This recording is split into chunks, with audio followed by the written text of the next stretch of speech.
If you're here, it's because you need some help with your support material. So let's take a look once again at the speech cupcake. So, okay, you've got a topic, you've narrowed it down and written your purpose. The next thing you need to do is something I refer to as a data dump. And this is where you write down everything you know or what you can remember about your topic. The speech starts with what you know. So you don't just start with a blank slate and go to the library or start searching or Googling online. It needs to start with you. So look over that list and first of all, figure out what you can support with research. So what can you find in our library, online, through interviews, whatever, that will support that idea. And then look at it and think, what could I expand on? And again, that's where you can start to do some research to meet the requirement for the sources. And what do you do next? Well, that's where the cupcake comes in. The cupcake is a handy way to categorize different types of support material to help you make sure that you have a speech that has good information, factual information, but is also interesting to your audience. So let's take a look at the 3 parts of a cupcake: the cake, the frosting, and the sprinkles. So what do I mean by a cupcake? Well, we're going to take a look at how the cake, frosting, and sprinkles relate to 3 rhetorical strategies that you might be familiar with. And those are logos, which is the cake, pathos, which is the frosting, and ethos, which are the sprinkles. Now, these are typically referred to in persuasive speeches, but we're going to apply them to informative speeches. And we'll start with the cake or logos. So the cake or logos is the foundation of an informative speech. And what I mean by this is your support material that includes facts, statistics, numbers, definitions, descriptions, that type of thing. They're necessary to an informative speech, but you don't want to overdo it or you'll end up with a bran muffin. Not that that's bad, but it's really not something that's audience-centered and interesting. All right, so let's start with facts. And all facts is just knowledge and information that can be verified. And again, you overdo it and you turn your speech into a bran muffin. But all of you need facts in your speech. Second are statistics and numbers. Again, keep them to a minimum. But these are numerical facts, and you put too many of them in and they'll overwhelm your audience. They can be manipulated and confusing, like the fact that men are in more car accidents than women, but we draw the conclusion that men are worse drivers than women. And that's not true. The reason men are in more car accidents than women is that they drive more than women do. So think about it. If Bill Gates walked into my classroom on Mansfield campus, what would the average salary be? And really, that's probably not an average that we would want to include in a speech. So if you're going to use statistics and numbers, make sure that they're reliable and recent.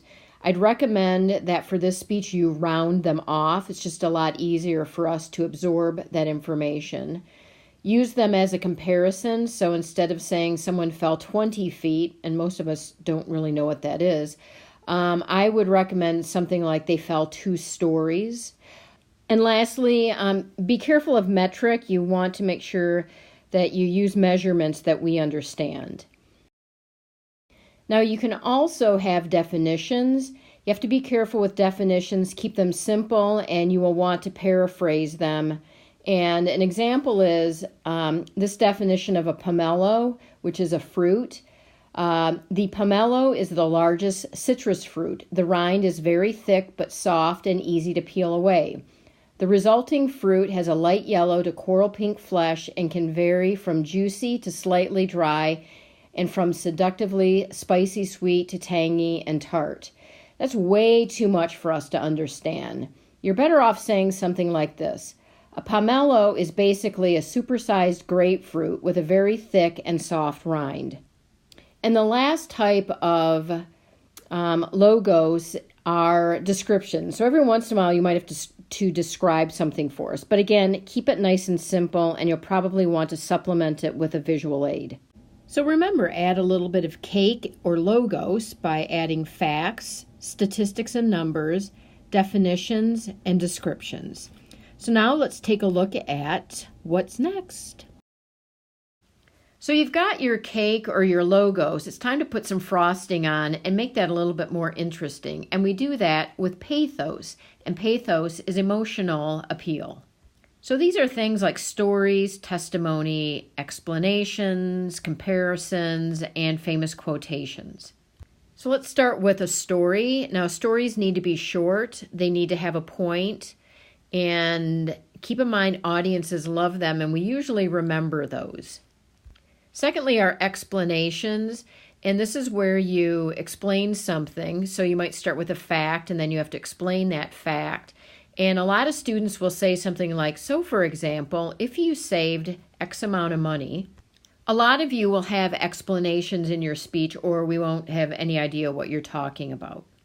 Third are comparisons, and this is just where you are going back to our discussion on perception. You're giving us new information, and we're trying to connect it to old information. In a speech, you do that for us. So you'll say things like, compare a number to the length of a football field. You will bring in, instead of saying grams of whatever, you'll actually compare it to something that we are familiar with. Like I had a student talked about how much fat was in a Big Mac, and he compared it to a stick of butter, which, by the way, has just over 800 calories. I had a funny one. A student was talking about 3 warning signs that you're dehydrated, and she put water in a mayonnaise jar and then used yellow food coloring and showed us what your urine should look like if you're hydrated and then what it looks like if you're dehydrated. And lastly, I had a student give a speech on the myths of chocolate, and one of the myths is that it's loaded with caffeine.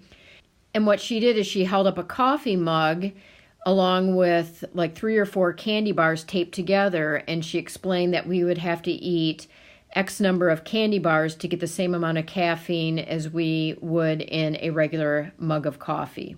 And the last thing are famous quotations, and these I rarely hear in a speech, but they're usually something that is really insightful or interesting, and it's something that we are familiar with. So not very common, but you might end up putting those in. So just remember the frosting or the pathos, stories, testimony, explanations, comparison, and famous quotations. All right, so you've got your cake, you've got your frosting. It's time to add some sprinkles. And your sprinkles is ethos, or how ethical you are as a speaker. And there are 2 ways that you can do this. One is to make sure you have credible sources, and number 2 is to make sure that you paraphrase or summarize your ideas. So your sources need to be credible, and what I mean by that is they should be experts in their discipline, they should have no political agenda, and you should be able to identify them. Wikipedia is okay, but I would just use the sources in that article and avoid even mentioning Wikipedia. Your sources should also be recent, so probably within the last 5 years. And lastly, make sure you have a variety of sources, so books, magazines, journals, websites, that type of thing. Each one will bring something new and unusual, and it reduces the chance of bias. I do not allow or count encyclopedias and dictionaries. They're just too basic. And when you have an interview, if you choose to interview someone, you can cite that interview in your speech, like I spoke with so-and-so, and then give their job title. But the interview does not go in your reference page because it can't be duplicated. All right, so that's one way to have ethos. The second way is to paraphrase or summarize. So take whatever information you have and make sure you put it in your own words. It will just be a lot easier for us to follow. And when you paraphrase or summarize, it's less for you to remember when you're delivering your speech. So to add ethos, make sure you're credible and you use credible sources and you paraphrase. So now it's time to get to work on your support material. Remember cake, frosting, and sprinkles. Good luck, and I'll see you in class.